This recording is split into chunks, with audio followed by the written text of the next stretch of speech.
Hi folks, Professor Vipin here, and this is in response to a Facebook post, and I quote. So this is one of the articles that I found on Facebook. After splurging almost 3,000 crores on a statue, Modi government asked for rupees 100 crore aid for the polio vaccines. Sanofi, the supplier of the inactivated polio virus or the IPV, has declared that it would be increasing the drug prices in 2019.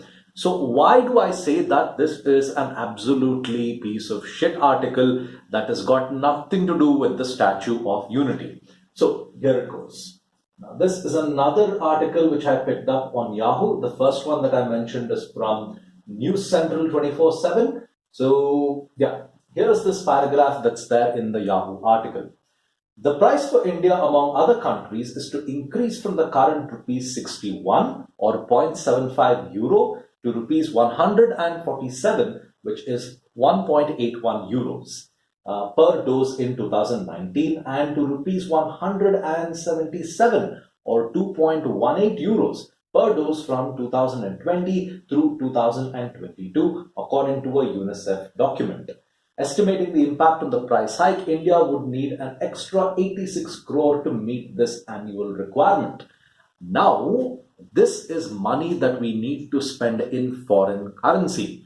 This is not the money that we need to spend in rupees. Now, let me give you a quick search on this company, Sanofi, which is the main supplier of the polio vaccine. Now, Sanofi is a French company, so no wonder you need to spend this money in euros. Now, since you need to spend money in euros, you need foreign exchange in order to make the payment. You do not need this money in the form of rupees. Now, this is a very misleading article that goes about saying that we need 100 crores. We need 100 crores in terms of a foreign currency. We do not need 100 crores in Indian rupees. Now, theoretically, India can print as much money as we want to.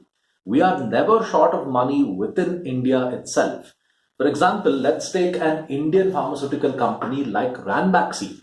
Now, let's assume that Ranbaxy is providing us this polio vaccine. Now, if Ranbaxy says, look, we're going to hike the prices, India is going to have to pay a little bit more. It will not be a challenge for Government of India to make that payment because you're making that payment in the domestic currency. But if you have to make that payment in a foreign currency, you need to depend on foreign currency reserves. Consider this. Let's go back to the barter system. Now, you're a person who has a large quantity of rice at home. You have to make a payment to your friend. And your friend says, look, I'm not going to accept payment in rice. I need milk for that payment. Now, in order for you to procure that milk, you look at your reserves and you say, oh shit, I don't have any milk at all. I need to get it from somebody else like a loan and then pay off my friend. So foreign currency is what we are looking at, not Indian rupees. If we spend 3,000 crores on a statue, it is completely irrelevant compared to having to spend this money in foreign aid. Foreign aid means that we want this money in a foreign currency. We don't need this money in Indian rupees. So this is what you need to understand. And these articles are extremely misleading. For example, this one from One India and the other one, of course, from News Central. After making 3,000 crores on Statue of Unity, India needs money for a polio vaccine. So the article, in fact, starts off with bashing the Statue of Unity by itself. So all these guys who are writing are clearly journalists and they are not analysts.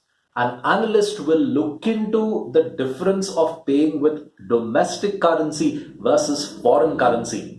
A journalist simply reads what is there on top and uses his analysis in order to go about creating a pile of garbage like this. Clearly, no analysis was put into this, and this person who's written that article, Shubham Ghosh, clearly doesn't understand how economics works. So anyway, folks, thank you for listening to me. I'm sorry if this rant was not what you were looking for, but nonetheless, do like, share, and subscribe to my videos. Thank you guys. Have a nice day. Bye.